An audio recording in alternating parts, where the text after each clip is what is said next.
दोस्तों नमस्कार। मैं हूं आलोक पाठक और आप देख रहे हैं खबर दस्तक। उत्तर प्रदेश में तमाम एनकाउंटरों के फर्जी होने के लगातार परिजन और विपक्ष आरोप लगाते रहे, लेकिन पिछले 15-20 दिनों में दो मामले ऐसे आए हैं जिसमें कि यूपी सरकार, उत्तर प्रदेश पुलिस बुरी तरह से फंस गई। एक मामला कानपुर का था जहां पे फर्जी एनकाउंटर हुआ था, जिसमें एक तमंचा बरामद दिखाया गया था। बाद में पता चलता है कि जिस तमंचे को पुलिस ने बरामद दिखाया था, वो तमंचा पुलिस उसी तमंचे को आज से 10 साल पहले पुलिस एक मुठभेड़ में बरामद दिखा चुकी थी। खैर, उस मामले में पुलिस वालों के केस का आदेश केस पुलिस वालों पर केस दर्ज करने का आदेश अदालत ने दिया। दूसरा मामला आया है, ये आया है ग्रेटर नोएडा में। ग्रेटर नोएडा में एक जो मैं आपको पूरी खबर बता रहा हूं, वहां पे एक एसएचओ समेत 12 लोगों पर मुकदमा दर्ज हुआ है। नोएडा का मामला है।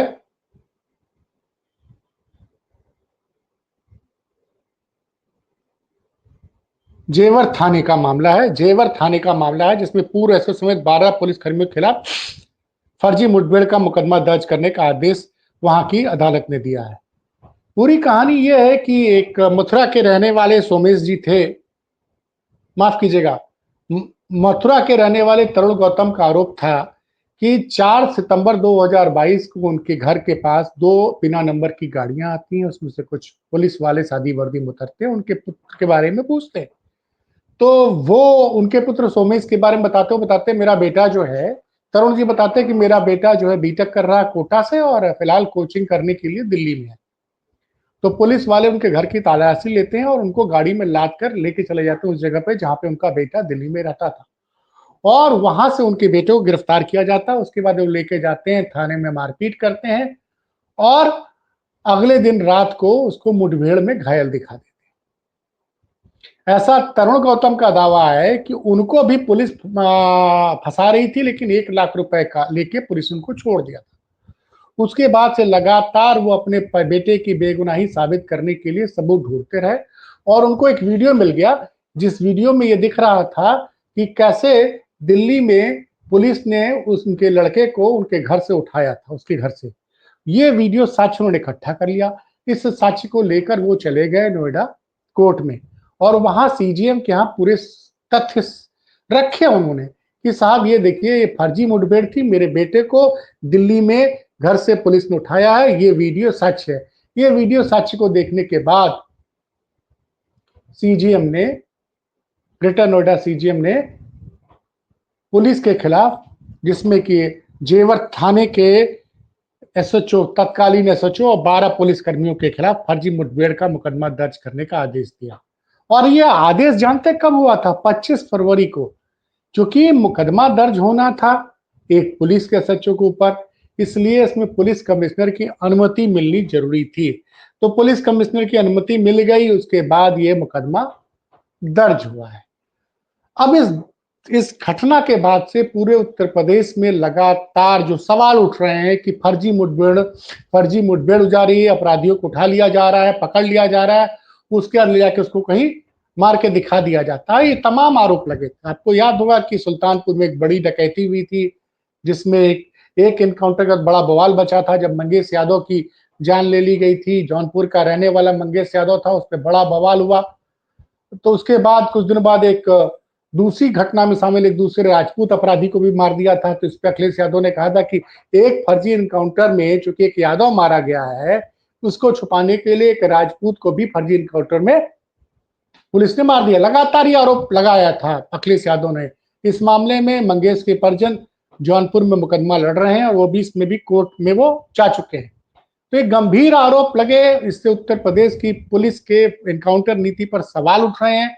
इस मामले पर हमने उत्तर प्रदेश के जबरिया रिटायर्ड आईपीएस अमिताभ ठाकुर से अभी कुछ देर पहले बात की है। जरा उस बातचीत को आप भी सुनिए। एक बीटेक के छात्र को पुलिस ने मुठभेड़ में अपराधी साबित करके पैर में गोली मारी थी। अब नोएडा के कोर्ट ने उसमें एक पूरे 10-15 पुलिस वालों के खिलाफ उसका फर्जी मुठभेड़ का मुकदमा दर्ज करने का आदेश दिया है और इसके पहले कानपुर में भी हुआ है। तो लगातार ये मुठभेड़ जो जो विपक्ष बार-बार आरोप लगाता रहा है कि फर्जी मुठभेड़ होते हैं और वो कुछ उसमें प्रमाण मिला होगा तभी ना कोर्ट ने आदेश दिया होगा कि ये इसमें मुकदमा दर्ज कीजिए पुलिस वालों के खिलाफ। तो ये जो नई प्रक्रिया बन गई है कि फर्जी मुठभेड़ कर दो, इस पे इस प्रकृति पे आप क्या ये जो प्रवृत्ति बढ़ी है हाल के वर्षों में और 2 मामलों में तो कोर्ट ने संज्ञान ले लिया, कानपुर का मामला और ये ग्रेटर नोएडा का मामला। इसमें बीटेक के छात्र को उसके पिता ने वीडियो भी दिखाया कोर्ट में कि उसको घर से उठाया गया, उसके ले जाकर उसको पैर में गोली मार दी गई। तो इस पे क्या कहना है सर?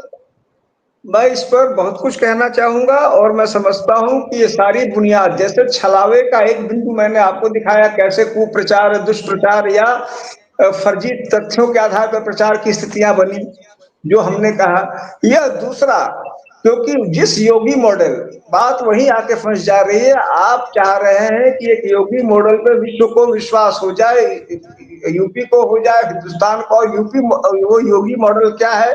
वह या तो जॉन कैम का योगी मॉडल है, या फिर वो नोएडा का, या फिर मैं आपने बताया मेरे पास औरैया की एक मामले की जानकारी है जहां एसपी के खिलाफ एफआईआर, कुछ दिनों पहले सीजेएम प्रयागराज में पुलिस वालों के खिलाफ एफआईआर, कुछ दिनों पहले हाईकोर्ट इलाहाबाद में झांसी में एक मिस्टर यादव थे, उनके मामले में एफआईआर, अनेक एफआईआर हो रहे हैं।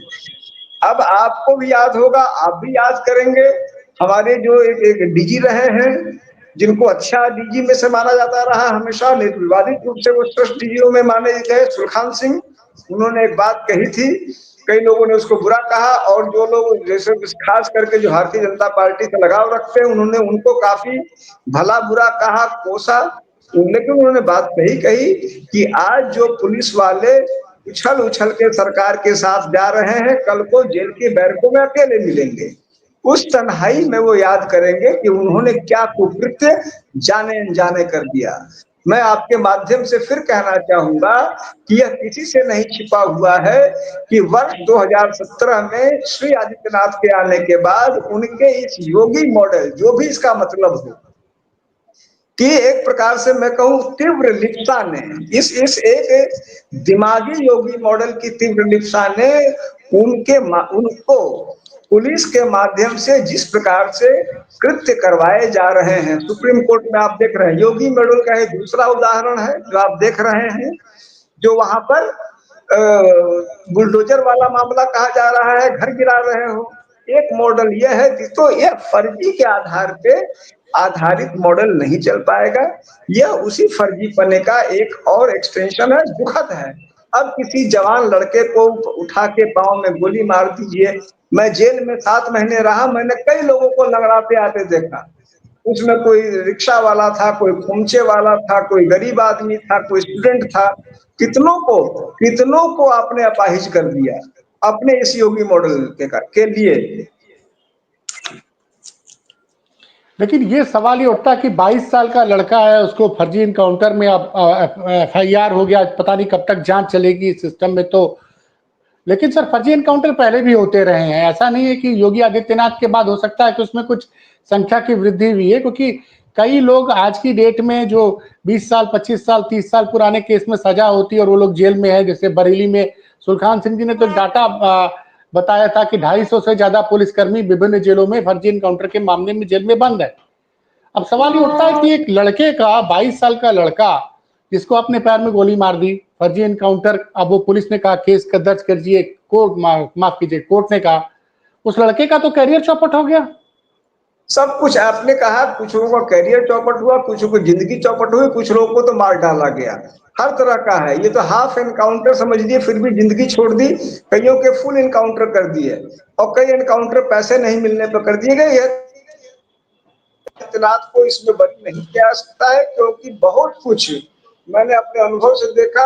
एक लंबे समय तक उत्तर प्रदेश में यह लगभग खत्म हो गया था, और इसका दौर खत्म हो गया था, लोग इसके आहत हो गए थे। लेकिन विगत दिनों श्री आदित्यनाथ ने व्यक्तिगत रूप से रुचि लेके इसको हवा दी, और यदि कोई एक व्यक्ति इन तमाम फर्जी एनकाउंटर के लिए जिम्मेदार हैं, अगर कभी जिम्मेदारी तय होगी तो श्री आदित्यनाथ की होगी, क्योंकि यदि उन्होंने लगातार हवा नहीं दी होती जिसको उन्होंने पॉलिसी कहा था, ये शब्द आया था ठोक डालो पॉलिसी, अगले चौराहे पे गिरा मिलेगा, यह सब उनके शब्द है। जमीन में गाड़ देंगे या पता नहीं क्या कर देंगे। तो अगर मुख्यमंत्री के शह पे नहीं होता तो इस प्रकार से जो अबाध गति आई है उसके लिए मात्र और मात्र श्री आदित्यनाथ जिम्मेदार हैं।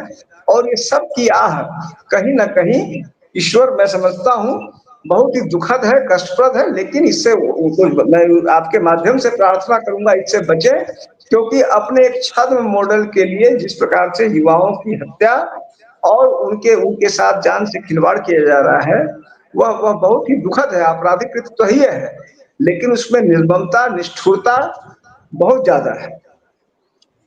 नहीं सर, सवाल ये उठता है कि अभी मुकदमा दर्ज हो गया, पता नहीं कब इसमें क्या जांच होगी, कब सजा मिलेगी, एक अलग मुद्दा है। सुप्रीम कोर्ट भी कहता है कि उत्तर प्रदेश में लॉ एंड ऑर्डर नाम की चीज है ही नहीं है, सिविल के मुकदमे को क्रिमिनल बना दिया जा रहा बिल्कुल है। सही कह रहे हैं। टिप्पणी तो कर रही है सुप्रीम कोर्ट, लेकिन सर कहीं पे भी कोई कार्रवाई होती दिख नहीं रही है। सुप्रीम कोर्ट ने देखिए, टिप्पणी कर मैं दी, इस मीडिया में फोटो छप गई, संजीव खन्ना के नाम पे ताली बज गई, लेकिन जनता को क्या राहत मिली सर? देखिए, मैं इस पे यह कहूंगा कि इसमें हताशा की बात इसीलिए नहीं मानूंगा, क्योंकि जब हम सभी जानते हैं कि जब एक ताकतवर ऐसी स्थितियां आ जाती हैं कि जो जो जो तानाशाही ताकतवर स्थिति में आ जाती है, तो वह समय खोजती है न्याय पाने के लिए, कभी भी समय। तो निश्चित रूप से इसमें कुछ न कुछ आहुतियां होती हैं। जैसे मैं हूँ, आप हैं, हमारे जैसे छोटे लोग हैं, हम लोग भी अपनी छोटी छोटी आहुति, जैसे अब इस मुद्दे को आप उठा रहे हैं, मैं बोल रहा हूँ, इसके बदले हम लोग प्रताड़ित किए जाते हैं, प्रताड़ित किए जाएंगे। तो ये आहुतियां उसका हिस्सा है। यह मैं समझता हूँ कि जो जो जो द्वंद्व है, ये इस द्वंद्व का हिस्सा है। मैं इसको उसका एक अनिवार्य भाग मानता हूँ। नहीं नहीं, सुप्रीम कोर्ट टिप्पणी कर देता है, कार्रवाई क्यों नहीं करता है सर? मेरी मतलब आप आप भी चूंकि जानते आपकी हैं, मैं भी जानता हूँ कि उनके अपनी सीमाएं हो गई हैं। वह भी अब न्यायपालिका को भी चिंतन करना पड़ेगा। जिस प्रकार से न्यायपालिका ने हाल में जो करीब 15 करोड़ या जो भी करोड़ धन की धनराशि का मामला आया, जिसमें उसकी जिस प्रकार से, अगर मैं शब्द कह पाऊं, जिस प्रकार से प्रदेश देश के सर्वोच्च न्यायालय की छीछा लेदर हुई, अब उनके लिए भी समय आ गया है कि चिंतन करें। और चूंकि कोर्ट सिर्फ और सिर्फ विश्वास पे चलती हैं, उस विश्वास पे कुठाराघात होगा तो उन्हें भी तकलीफ होगी। चलिए सर, देखते हैं उत्तर प्रदेश की में हालात सुधरते कि सुधरते हैं, और आपने जो मांग की एन जॉन कैनन वाले मामले में ढंग से जांच हो और जनता को सच पता चले। अमिताभ ठाकुर लगातार मुद्दे उठाते रहेंगे और हम खबर दस्तक पर अमिताभ ठाकुर द्वारा उठाए गए सवाल को जनता तक पहुंचाते रहेंगे। कुछ परीक्षा हमारी भी ले रहा है, वक्त ले रहा है, यूट्यूब ले रहा है, कि कौन ले रहा है मुझे पता नहीं है, लेकिन दर्शकों से अनुरोध है कि अगर आपको वीडियो में कुछ वीडियो में हमारे हिंदी के वीडियो अंग्रेजी में चल रहे थे, तो इसको जरा आप हमको कमेंट बॉक्स में आके बताया कीजिए, ताकि इसको हम ठीक कर सके। और आपके सहयोग की बहुत ज़रूरत है। हमारा चैनल देखिए, चैनल को सब्सक्राइब कीजिए, शेयर कीजिए, आप ही का चैनल है। खबर में कोई कमी हो तो जरूर आके बताइएगा। बहुत बहुत धन्यवाद।